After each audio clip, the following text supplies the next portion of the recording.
Hi, let's talk about the subclavian artery.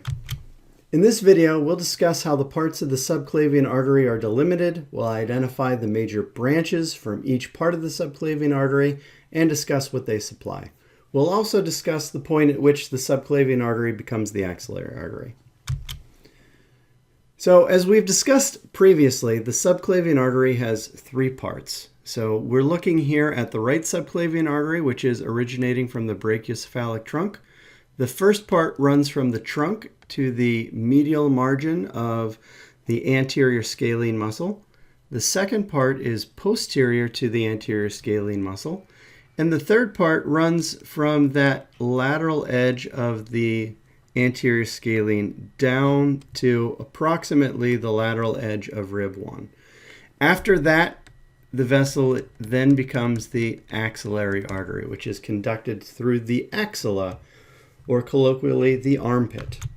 So the first part of the subclavian artery hosts some very important branches.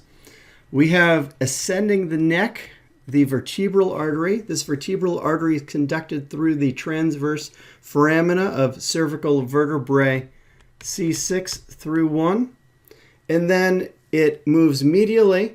It passes through the foramen magnum of the occipital bone of the cranium, and then it joins its counterpart to form the basilar artery. This is going to be a large portion of the blood supply to the brain and is the posterior portion of the cerebral arterial circle of Willis. The next branch is the internal thoracic artery. The internal thoracic artery, as we'll see, is going to descend the thorax lateral to the sternum. It's going to supply the intercostal spaces, so the thoracic wall with blood, as well as portions of the abdominal wall with blood. The next branch is the Thyrocervical Trunk. That Thyrocervical Trunk has four major branches. So the first being the inferior thyroid artery.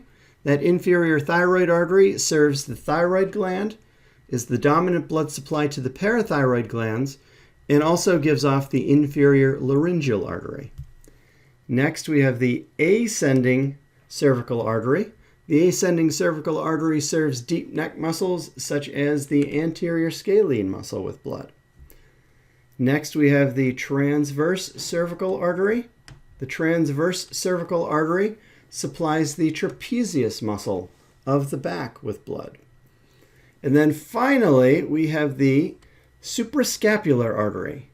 The suprascapular artery is going to supply two of the rotator cuff muscles, the supraspinatus and the infraspinatus with blood, as well as elements of the shoulder.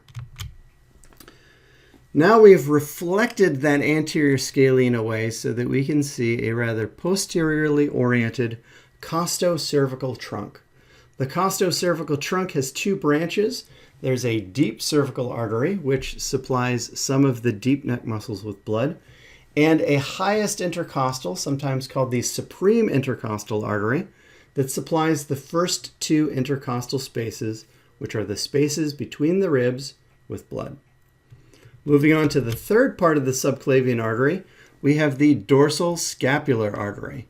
The dorsal scapular artery tends to insinuate itself between the superior and the middle trunks of the brachial plexus on its way over to serve the muscles that attach to the medial border of the scapula, which we can see here. This is the scapula with blood.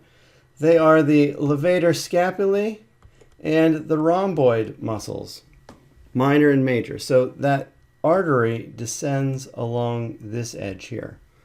That suprascapular artery comes across, supplies the supraspinatus with blood, wraps around, and then supplies the infraspinatus with blood.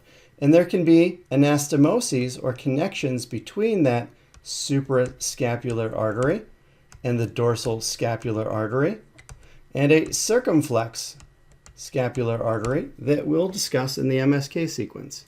It's interesting because this dorsal scapular artery can very oftentimes be a branch of the transverse cervical artery. which we can see there.